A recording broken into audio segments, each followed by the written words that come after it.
Et il est ressorti qu'il faut continuer le travail. Il y a encore un besoin d'expliquer les démarches, d'expliquer comment ça peut ne pas être un parcours du combattant et que l'enfant soit pris en charge par ceux qui ont cette responsabilité d'éduquer un enfant dans un environnement scolaire ou médico-social et que les choses se passent bien. Donc aujourd'hui, ça a été un premier niveau de retour, un baromètre de terrain. Il y a encore des choses à faire, mais il y a beaucoup de choses qui ont évolué positivement. Il y a quand même quelques accusations de la mère de Saint-Denis, vous répondez quoi? Oh, ce ne sont pas des accusations en tant que telles, ce sont des difficultés qui sont remontées, ce sont des difficultés qui peuvent être conjoncturelles ou d'autres structurelles. Ça fait partie de la place de l'enfant en situation de handicap en France, pas seulement à La Réunion.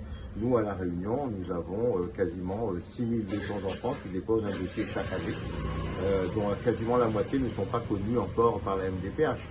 Ce que nous avons rappelé de façon importante dans cet échange, c'est qu'il faut que les gens comprennent deux choses.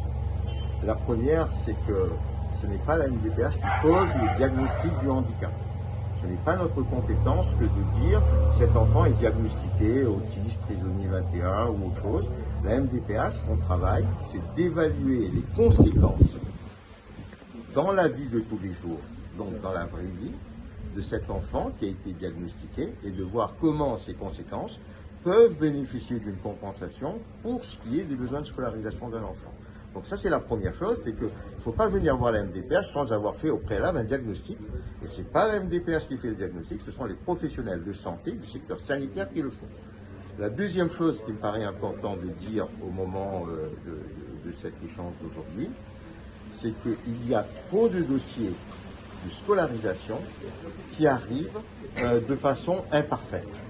C'est-à-dire les dossiers, quand ils arrivent chez nous, ils arrivent de façon bancale, il manque des pièces majeures sur lesquelles nous ne pouvons absolument pas démarrer la mission d'évaluation. Et il nous paraît important aujourd'hui, pour les parents qu'ils peuvent, c'est de leur dire de porter eux-mêmes l'ensemble du dossier avec les accompagnateurs, y compris la MDPH, pour que les choses se passent bien. Et la deuxième chose, c'est que les parents qui peuvent être en difficulté, c'est de solliciter tous les acteurs que l'on connaît pour qu'ils puissent eux-mêmes porter la démarche d'évaluation pour bénéficier d'une aide auprès de la MDPH.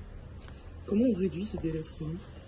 On réduit ces délais à partir du moment où, sur certaines situations, un travail en amont est fait et que ce travail en amont fait qu'il n'y a pas de perte de temps pour personne.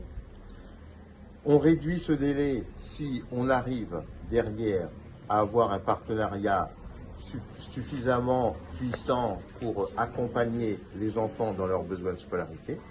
Et on réduit ces délais lorsque on parviendra chacun ensemble, mais de manière très cohérente et complémentaire, à accompagner la personne comme étant un parent au centre d'une démarche auprès de la MDPH ou des dispositifs de droit commun.